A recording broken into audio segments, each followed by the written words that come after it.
India shopping mall, the wedding మంత్ర, సరికొత్త wedding collection, south India shopping mall.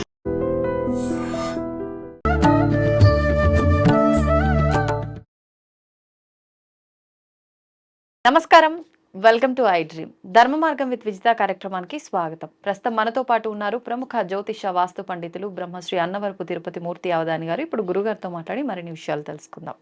నమస్కారం గురుగారు. ఓం శ్రీ మహాగణాధిపతయే నమః. గురుగారు, రుద్రాభిషేకం చేయటం వల్ల అనారోగ్యంగా ఉన్న వాళ్ళు ఎవరైనా ఉంటే వాళ్ళ ఆరోగ్య పరిస్థితి అనేది కుదుట పడుతుంది అని చెప్పి, ఎటువంటి ఆరోగ్య పరంగా ఇబ్బందులు ఉన్నా కూడా అవన్నీ తీరిపోతాయి అని చెప్పి నమ్ముతూ ఉంటారు. నిజంగా రుద్రాభిషేకం చేయటం వల్ల ఆరోగ్య సమస్యలన్నీ కూడా తొలగిపోతాయా? అంటే బాగోలేని వాళ్ళు నార్మల్ స్థితికి వస్తారా? రుద్రాభిషేకము వలన దీర్ఘకాలిక వ్యాధులు నయమైనవి అనే దాఖలాలు చాలా ఉన్నాయి.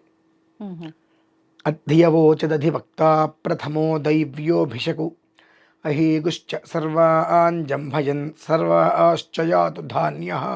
అంటే ఒక్కొక్క దానికి ఒక్కొక్క మంత్రం ఉంటుందండి. మనిషి హాస్పిటల్లో ఉన్నాడు, శరీరం ఎక్కిచ్చాడు, కాస్త ఇబ్బందికర వాతావరణంలో ఉన్నాడు అన్నప్పుడు ఈ మంత్రం ఎంత పారాయణ చేస్తే అంతగా మనిషిలో ఆ శక్తి వెళ్తూ ఉంటుంది. ఇది అనేక దాఖలాలు ఉన్నాయి. కాకపోతే మనకేంటంటే ఇది నిజమా అనేటువంటి ఒక అపనమ్మకంలో మనం ఉంటాం. హాస్పిటల్లో ఉన్నాం, మందులు వాడుతున్నాం కదా, అది మనకు నయం చేసింది అని. ఆ ఒక మందు శరీరంలోకి వెళ్ళి ఎలా అయితే పనిచేస్తుందో అలానే మంత్రం అమ్మ. అదేంటండి, మీరు టాబ్లెట్ వేసుకుంటారు, అది లోపల ఎక్కడ పనిచేస్తుందో మీకు తెలియదుగా, ఎలా పనిచేస్తుందో మీకు తెలియదు. అది తయారు చేసిన డాక్టర్కి మాత్రమే ఆ టాబ్లెట్ వాడితే ఎలా పనిచేస్తుందో తెలిసి ఎంత మోతాదు ఏది ఉండాలి రెడీ చేస్తాడు. అతను అలా తయారు చేయడానికి అతని చదువు, ఆ చదువు కారణం మళ్ళీ భగవంతుడు, భగవంతుడు అనుగ్రహం, గ్రహశక్తి, ఈశ్వరుడు యొక్క పరిపూర్ణ అనుగ్రహం. అధ్యవోచదధివక్త ప్రథమో దైవ్యో భిషకు. భిషకు అంటే వైద్యుడు, భిషక్ అంటే వైద్యుడు. భిషక్ అంటే వైద్యుడు. మొట్టమొదటి వైద్యుడు ఎవరి అంటే భగవంతుడే మళ్ళీ. అందుకనే అన్ని కులాల వారు, అన్ని మతాల వాళ్ళు ఏ సమస్య వచ్చిన వెంటనే డాక్టర్ దగ్గరికి వెళ్తూ ఉంటారు. ఎందువల్లంటే ఆ డాక్టర్నే భగవంతుడిగా కొలుస్తారు వాళ్ళు. సో మొట్టమొదటి వైద్యుడు ఎవరి అంటే డాక్టర్, ఆయన ఈశ్వరుడు. కనుక ఆ రుద్రానికి సంబంధించినటువంటి దాంట్లో ఒక్కొక్క దానికి ఒక్కొక్క మంత్రం.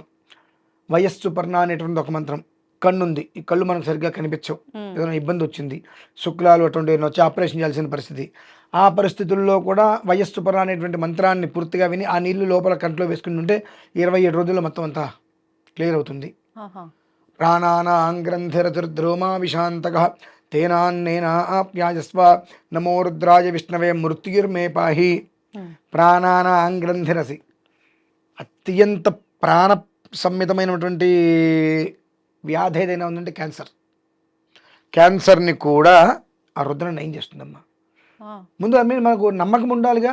అవును, ఒక టాబ్లెట్ వేసుకుంటే తగ్గుతుందా అంటే దాని మీద ఒక నమ్మకం ఉండి వేసుకుంటే వెంటనే అది రిలీఫ్ ఇస్తుంది. అలానే ఆ మంత్రం మీద మనకంటూ ఒక నమ్మకం, ఆ భగవంతుడి మీద ఒక భక్తి అనేటువంటివి మనకుంటే అది మనం వేసుకుంటున్నప్పుడు వెంట దాని యొక్క ప్రభావం మనకు చూపిస్తుంది, ఇమీడియట్గా చూపిస్తుందండి. అది అనుభవించిన వాళ్ళు చాలామంది ఉన్నారు. అది నిజమా కాదా అని ఆలోచన చేస్తూ దాని గురించి భూతద్దంలో వెతుకుతూ ప్రాణాలు వదిలేసిన వాళ్ళు చాలామంది ఉన్నారు. అంటే ఆ దేవుడి దగ్గరికి వెళ్తే మంచి జరుగుతుందా, నిజమా అని. ఈ మధ్యలో కొంతమంది ఈశ్వరుని ఆరాధన చేస్తే కష్టాలు వస్తాయి అంటూ ఉంటారు. అందుకని ఈశ్వరుని ఆరాధన ఎవరు చేయరంటూ ఉంటారు. అవును, ఐశ్వర్య ప్రదాత ఈశ్వరుడు నిజమే. ఆయన్ని బాగా ఆరాధించిన వాళ్ళకి ఒక మోస్తరు కష్టాలు వస్తాయి. ఎందుకు వస్తాయి అంటే ఐశ్వర్య ప్రదాత కనుక నీ యొక్క తత్వాన్ని నువ్వు మార్చుకో. నీ దగ్గర అయిన దానికి కాందానికి నీ దగ్గర ఉన్నదంతా వాళ్ళకి వీళ్ళకి ఇచ్చేస్తాను అంటే రేపు నీ బ్రతికేమవుతుంది? నీ కుటుంబం అంటే ఒకటి ఉంటుంది కదా. నీకు రేపు అవసరమైతే మంచినీరు కూడా ఇచ్చేవాడు ఎవడు బయట ఉండడు. ఇవాళ నీ దగ్గర వచ్చి అన్న అక్క నీ దగ్గర చుట్టూ తిరిగిన వాళ్ళందరూ కూడా రేపు నీ దగ్గర రూపాయి లేకపోతే మొహం కూడా చూడరు. సో నీకు నేను రేపొద్దున అపరిమితమైన ఐశ్వర్యాన్ని ఇద్దామనుకుంటున్నా. ఆ ఇచ్చినప్పుడు వీళ్ళల్లో ఎవరు ఏంటి అనే విషయాన్ని నీకు తెలియాలంటే నీకు కష్టం అనేటువంటిది వస్తే నీ అనేటువంటి వాళ్ళు ఎవరు, నీకు దగ్గరగా ఎవరున్నారు, కష్టం వచ్చినప్పుడు నీకు నిన్ను కాచుకుంటూ నీకు దగ్గరగా ఎవరున్నారు, ఏమో వీళ్ళ కష్టం వచ్చింది మనకెందుకు లేనిపోయింది, దగ్గరికి వెళ్తే ఏమన్నా హెల్ప్ అడుగుతారని చెప్పి పారిపోయిన వాళ్ళు ఎవరున్నారు అనేటువంటి విషయాన్ని నీకు పరిపూర్ణంగా తెలియటం కోసమే భగవంతుడు నీకు కొన్ని రకాల ఇబ్బందులు ఇస్తాడు. ఆ ఇబ్బందులు నువ్వు కనుక తెలుసుకొని తగు రీతిలో జాగ్రత్తగా ఉండగలిగితే ఆ పరమేశ్వరుడు ఇచ్చేటువంటి అనంతమైన ఐశ్వర్యానికి నువ్వు అర్హురాలుగా అవుతావు.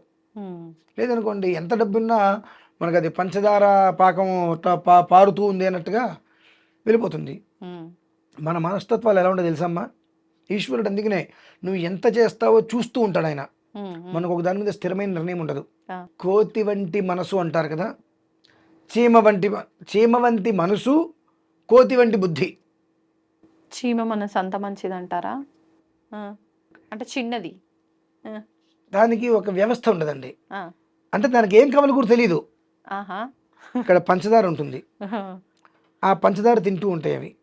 ఈ పక్కన బియ్యపిండి పోస్తే ఇది వదిలేసి బియ్యపిండి దగ్గరికి వెళ్తాయి, ఆ పక్కన బూందీ వేస్తే అది వదిలేసి దాని దగ్గరికి వెళ్తాయి, ఆ పక్కన ఇంకోటి పోస్తే అటు వెళ్ళిపోతాయి. దానికి ఏదో ఒకటి తినాలి, ఏం తినాలో తెలియదు, క్లారిటీ ఉండదు. ఏదున్నప్పటికీ కూడా మనకు కావాల్సింది పంచదార అనేటువంటి స్థితిలో పక్కన ఏం పెట్టినా దాన్ని వదిలేసేసి దాని అంటే పక్క వాటితో సంబంధం అని చెప్పి ఇవే తీసుకొని వెళ్ళిపోవు.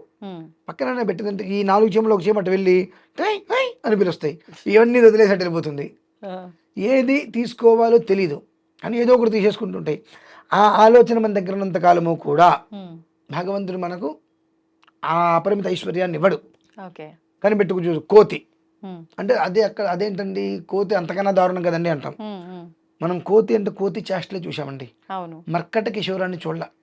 అంటే అండి మర్కట కిషోరము అంటే ఆ కోతి దానికి పిల్ల దాని కడుపుని గట్టిగా పట్టుకుని ఉంటుంది, ఇది చెట్టు మించి చెట్టు మీదకి దూకుతూ వెళ్తుంది, అది గట్టిగా పట్టుకోవాలి, పిల్లే పట్టుకోవాలి. అవును, అది కనుక వదిలేస్తే తల్లి పట్టించుకోడు, నీ చావును వెళ్ళిపోతుంది. అది